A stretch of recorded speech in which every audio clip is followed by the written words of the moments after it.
Subscribe करिएगा। और आपका जो अगला क्लास होने वाला है वो आपका इसी पर होगा, ठीक है ना। आपका अगला क्लास होने वाला है वो इसी पर होगा। हम चाहते तो आज का भी क्लास हम लेने के फिराक में थे इधर ही, लेकिन इधर शेड्यूल लगा दिया था तो फिर लगा के चलो, तो फिर शेड्यूल लगा दिया तो आज इधर ही ले लेते हैं। सही आंसर बताना शुरू करिए।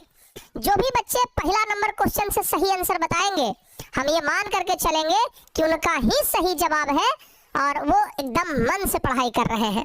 तो पहला नंबर क्वेश्चन आपके स्क्रीन के ऊपर प्यारे बच्चों आ गया है और जल्दी जल्दी से आप लोग जवाब बताइए, ठीक है ना। फटाफट से आप लोग का जवाब आना चाहिए। कितने बच्चे इसका जवाब दे रहे हैं? कितने बच्चे इसका जवाब दे रहे हैं? 1870 में फ्रांस और प्रसा के बीच युद्ध कहां हुआ था? 1870 में फ्रांस और प्रसा के बीच युद्ध कहां हुआ था? पहला नंबर क्वेश्चन का जवाब कितने बच्चे दे रहे हैं रे भाई? ए नंबर ऑप्शन। वाह क्या बात है, बहुत बढ़िया। सेडोन का युद्ध प्यारे बच्चों 1870 में हुआ था फ्रांस और प्रसा के बीच। सुनो बाबू,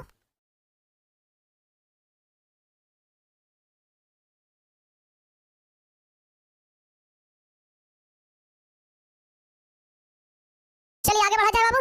हाँ, तो हम थोड़ा सा स्पीड आगे बढ़ेंगे ताकि आप लोगों का जो सेशन रहे वो जल्दी जल्दी से आगे बढ़े और बिल्कुल भी हम देरी करना नहीं चाहेंगे। तो जल्दी जल्दी से बस आप लोग जवाब बताते जाइएगा। कह रहा है कि किस युद्ध के बाद जर्मनी का एकीकरण हुआ था?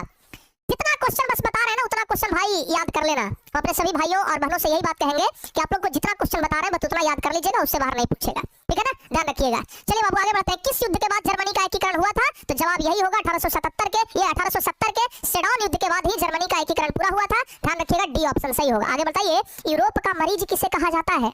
कितने बच्चे बता सकते हैं यूरोप का मरीज किसे कहा जाता है? ये कितने बच्चे बता सकते हैं? बताओ बाबू, यूरोप का मरीज किसे कहा जाता है? अरे तुर्की को कहा जाता है बाबू। जवाब क्या होगा? ए नंबर ऑप्शन, तुर्की को कहा जाता है यूरोप का मरीज। तुर्की को क्या कहा जाता है? यूरोप का मरीज तुर्की को ही कहा जाता है। तो तुर्की, आप लोग सही जवाब याद रखिएगा। चलिए आगे बढ़ते हैं। कह रहा है यंग यूरोप का संस्थापक कौन था? यंग यूरोप का संस्थापक कौन था प्यारे बच्चों? जल्दी जल्दी से जवाब बताइए ना। यंग यूरोप का संस्थापक कौन था? याद रखिएगा, यंग यूरोप का संस्थापक कौन था? मेजनी था। चाहे यंग यूरोप की बात करें नहीं तो यंग इटली की बात करें, संस्थापक कौन था? मेजनी था, याद रखिएगा।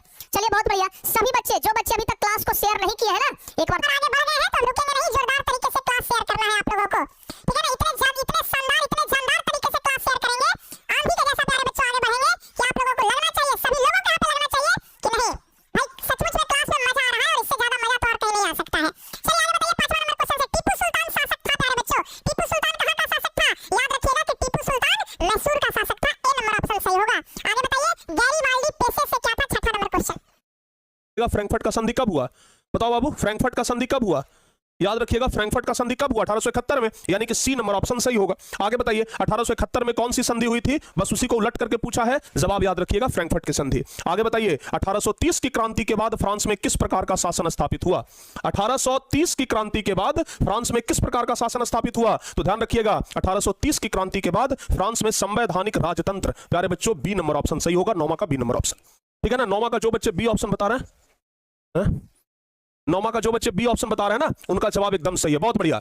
अनमोल, युवराज, ऋषभ, सिम्मी, गुप्ता, पिंकी, विकास, सबका सही है। जर्मनी के एकीकरण के लिए कौन उत्तरदायी था? बताओ बाबू, जर्मनी के एकीकरण के लिए कौन उत्तरदायी था? आप थोड़ा सा और तेज बताइए ना। सबका आ रहा है जवाब? हाँ बिल्कुल आ रहा है, सबका जवाब आ रहा है। चलिए बहुत बढ़िया, ऐसे ही आप लोग एकदम जवाब बताते जाइए।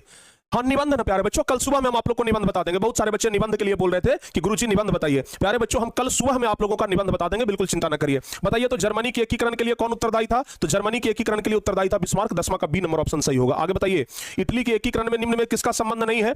इटली के एकीकरण में ध्यान रखिएगा कि इटली के एकीकरण में बिस्मार्क का संबंध नहीं है। क्यों नहीं है? क्योंकि बिस्मार्क का संबंध जर्मनी के एकीकरण से है। चलिए आगे बताइए आप लोग, इटली और जर्मनी के एकीकरण के विरुद्ध निम्न में कौन था? इटली और जर्मनी के एकीकरण के विरुद्ध निम्न में कौन था? तो इटली और जर्मनी के एकीकरण के विरुद्ध कौन था? ऑस्ट्रिया था, याद रखिएगा। आगे बताइए, जर्मनी के एकीकरण का प्रमुख वास्तुकार कौन था? तो जर्मनी के एकीकरण का प्रमुख वास्तुकार था बिस्मार्क। यानी कि जर्मनी का एकीकरण मुख्य रूप से किसने किया था? बिस्मार्क ने किया था। तो जर्मनी के एकीकरण का मुख्य वास्तुकार कौन था? बिस्मार्क था, याद रखिएगा।